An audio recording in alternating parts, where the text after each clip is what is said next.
Welcome, dear Thriver to Thriver TV. Today, I want to talk about what is the difference between an empath and a codependent. Really important question, and you may be surprised at the answer. But before I get started, I'd like to remind you, if you haven't yet subscribed to my channel, please do hit the notification button and you will hear of every new release that I do. And also too, please remember to share my material with people so that they know you can not just survive narcissistic abuse, but you can heal and thrive. All right, so today's topic. What is the difference between an empath and a codependent? So what do those terms mean? Okay, I'm going to give you my take on what these mean. An empath is somebody who distinctly feels other people's energy. They're very, very sensitive to other people's energy. A codependent is somebody who requires outside energy, love, approval, survival, and security in order to try to feel whole and safe. Now, there is often a crossover. There are people who are very, very sensitive to other people and their energy, and they are codependent because they're people pleasing. They're trying to read the room and what everybody else needs and what everybody else wants to try to get love, approval, survival, and security. But let's just break all of this down. And I want to start with the empath because I believe that there are two types of empaths. One is a disempowered empath and the other is an empowered empath. And people can get very confused because you might think that I don't want to lose my empathy. I don't want to stop feeling sensitive about other people's feelings. But the disempowered empath does not realize that when we are drowning with other people, we're actually not helping them. And in fact, we can be not only enabling them to be irresponsible and abusive, we can also be abusing ourselves and setting ourselves up for abuse. Because if you are an empath reading other people's energy and trying to grant them what they want in order for you to feel like you're loved and approved of and secure and safe, it actually doesn't work. The reason why it doesn't work is because you are signing up for their version of your life rather than have an understanding about your version of your life. And people don't treat you how you treat them. People treat you in relation to how firm and solid and aligned you are with your own values and your own truth. So for example, the disempowered empath could be in a family or in a relationship whereby they are feeling into the other person and walking literally on broken glass because I'm trying to second guess what you are feeling, what you want, whether you're going to explode, whether you're going to be nice today. So what shape of a pretzel do I need to twist and turn myself into to try to get what I need from you? And it can really look like an empath is a really beautiful, good person concerned about other people. And that's the righteousness I used to stand in as a disempowered empath until I came home to the truth that set me free of I'm actually being like this for a self reason so that I can people please with you so that you can grant me what I need to feel whole and safe. Now, this absolutely comes from being a child where we were very codependent as well as a sensitive empath, trying to navigate our surroundings in order to be safe and to try to get love. Now, as an adult, we hopefully grow out of that or develop ourselves out of that. A lot of us didn't come from a parenting situation where we had the solid learning and modeling about how to establish a self in order to generate a healthy life for ourselves. And rather what we did was we handed power away and we had energy leaks as adults, still trying to get our needs met from the outside by people who often, no matter how we read their energy, no matter what we granted them, and no matter how many shapes of a pretzel we twisted ourselves into, we didn't get love, approval, security, and survival from them. And that's the disempowered empath. Okay, and what happens is it's lose-lose. So what we're doing is we're never laying boundaries. We're never offering others an opportunity to step up into an evolutionary relationship by saying what our values and our truths are and what we need to continue a relationship with them. So we're not being honest to people. We're actually being dishonest to them and ourselves by going along, by playing along to get along. And we enable them to stay irresponsible and abusive. And we usually pick up the pieces for them, try to prove our worth, and try to fix all of their messes so that they will love us. Now, this looks very similar to a codependent because a codependent is doing exactly the same thing. But I'm going to go into more about codependence in a minute. Now let's have a look at the empowered empath. An empowered empath cares about people.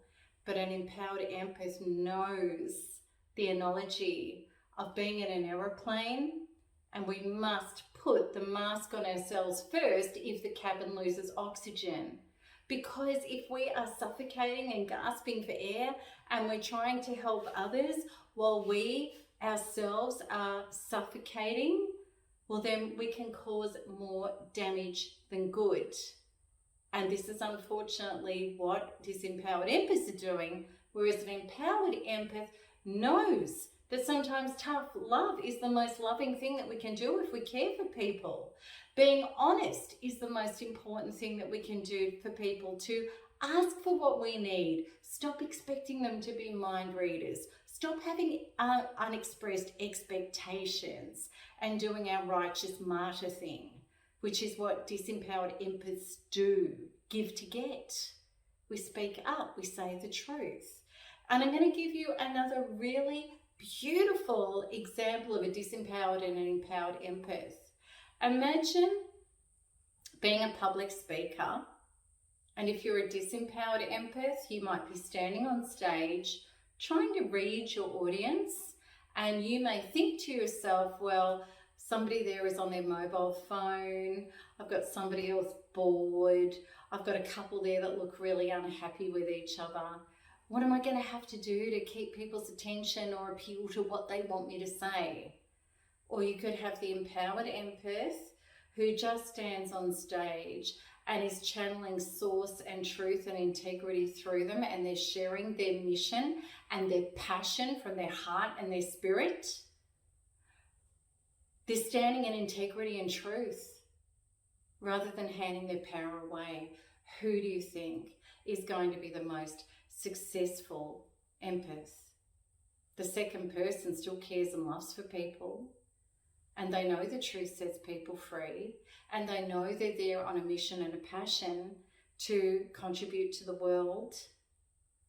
And really, the first empath that on the surface looks like the most empathetic and caring is actually concerned about themselves rather than others. Think about it. Okay, now let's have a look at codependent. So the codependent is somebody who hands their power away to others by trying to get self from others. This is about false sources. So if we are not working to become whole as adults into our independence and being able to be a generative source of self, of love, approval, security, and survival, which means that you're filling with source, which is the divine mind, the life force, the quantum field, the oneness, the connection to prosperity, expansion, well-being, authentic personal power. If we're not connected to that, if we're not releasing our trauma, which keeps us in a lower vibration, to do the inner work, to fill with the true self, with the light, which is our expansive space in ourselves, to fill with who we really are, our higher superconscious capacity, well then we're in trauma, feeling cut off from source, out on the edge on our own, in separation consciousness, feeling pain, which really makes us feel like a child in an adult's body, not parented, not safe, not loved, not belonging. We always try to get false sources as the false substitute to fill us up. And yet we keep coming up empty. It's like taping sandwiches on your jumper and hoping that you've had lunch. So we seek people and situations to try to feed the false self, to try to be whole. And it doesn't necessarily mean that we're a bad person. It may just mean that we're stuck in anxiety and depression and we don't know our way home yet. And we're trying to fill up. And it's so painful when it's not happening and it's not working, and we keep trying and we keep trying, and we can feel very defeated and devastated and distressed and re-traumatized over and over again. Now, the interesting thing about codependency is that narcissists are also terminally codependent. Even though we usually don't use that term for them, they really are. Because a narcissist is not connected to their inner being and true source. They haven't resolved that higher relationship of oneness and unity consciousness. So therefore, the narcissist is also separated on the outer. And the narcissist is like a vampire trying to get energy from others and situations and ego feeds in order to try to feel okay. And again, it's a bottomless pit. It's a necessity of a drug that always needs to be gained. Now, I don't want you to freak out and go, well, I must be a narcissist. You're not. There are huge similarities between codependency, which we've all had or may still be working on, and a narcissist. That's why it's a match made in hell. Like attracts like. It's people separated from source, not in unity consciousness, trying to get from each other what they need to feel whole. So what happens for us as a codependent, we feel empty and we may be really good people with high integrity. We have lots of compassion and empathy, but we feel empty on the inside. We're battling with anxiety or depression. We're keeping busy. We're trying to prove our worth. We could be very high functioning, very capable, even successful in the world, but on the inside we feel so unsafe and not loved and not whole, no matter how people see us. And then what happens is narcissists, the predator that they are very, very good at working out people who are codependents. Not solid, whole people with good boundary function who don't care what people think about them in healthy ways and who are not seeking approval because they already are approved of by their inner being and source. They're not hungry for approval. And when we heal up, we no longer are. It's brilliant. It's so freeing. But until then, we are susceptible to the dark codependent, the narcissist, who is seeking somebody not connected to their true power, who the narcissist can pretend to be the savior of what's missing or the missing piece. It's like that expression, you complete me. The The narcissist acts that out, knows exactly how to do it, and get you to fall into a trauma bond with them where you have literally made them your source, your God, without knowing it. And that's how you have two individuals who are not yet whole that come together. And here the dynamic is the codependent is always trying to win love and approval from the narcissist to feel safe. And the narcissist is just mining and exploiting you for the very reason that you are staying connected, trying to get love, approval, security, and survival from them, and you're not letting go, means that they can keep feasting on your life force, your money, your sexuality, whatever that they believe that they can gain from you to feed their false self. They feed off you. So that's what's happening. So how does empaths and codependency tie into being narcissistically abused? Well, narcissists love disempowered empaths, adore them, not in a healthy way, in a predatory way. Because if you're sensitive and you're not whole and in a standing in your own body and your own values and your own truth and your own connection to source, you are energy leaking out of sourcing, trying to read other people and clean up their messes and give them what they want so that they will love you, and also too so that you're trying to control your anxiety and your depression because you're really believing it's all coming from other people, but it's actually coming from your own unhealed relationship with yourself and source. They're just the evidence of it. So narcissists love empaths, disempowered ones that are not in their own body. They love codependents who are feeling not whole and solid on the inside. So this is how it all matches up and how it all works. So for us, because we all were, absolutely, disempowered, well-intentioned, beautiful people, 100%.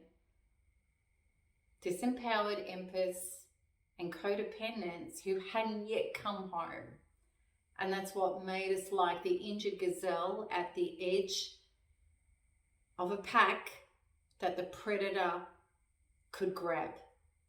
And what we really want to be is a big, robust, empowered bison in the middle of the pack, that there's no way a dark soul can take you down. And this is what happens in our development, and this is what happens when we come home to ourselves. And when we get past the point of worried about who we're going to piss off, because no longer are we going to piss off ourselves. And we get to the point where I'm happy to lose somebody else, but I will never lose myself. And when we know that the deal of our life and how we create it is between us and source, our decisions, our alignments, our boundaries, our well-placed no's, our taking our time, not being needy and hungry for connection, knowing how to connect in healthy ways, take our time, stop judging other people by how we are and realize that everything exists out there, to trust our intuition, to speak up, to be honest, to invite people up in an evolutionary relationship with us. And if they don't want to, or they don't have the capacity, we can lovingly let them go and say, well, you're just not a match, and I'm not a match for you, and that's fine, because I have the rest of all of creation to play with. You don't have to be my source. When I have a source of myself, with source, I'm unlimited. And that's freedom. And that's true quantum empowerment. And that's exactly what I live, because I promise you, I have been right down on that other scale of disempowered empath and broken, powerless codependent, almost to my death. And I moved from that scale from there to where I am today. And that's what I help other people do. No matter how broken you are, no matter how hard it seems, or even that fear of it's going to be too much work. Because when you heal this the quantum way, it changes everything. And speaking of that, all of my courses are about that quantum empowerment. They're all a step-by-step layout on how to get there. And what I want more than anything is to help you come over to this side with me and other thrivers, no matter what your age, your gender, what you've been through, and even if abuse and disempowerment is all you've known your entire life. There is a true self-reality that awaits you.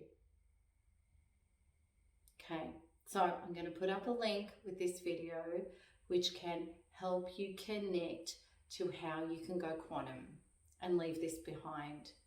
So I want you to be an empath, a beautiful, empowered empath, and absolutely move out of your codependency, because when we're children, we're codependent. We do not have a choice, but as adults, we do. All right, and I hope that's explained a lot for you today. So until the next one, keep smiling, keep healing, and keep thriving, because there is nothing else to do if you want an amazing life. Lots of love. Bye-bye.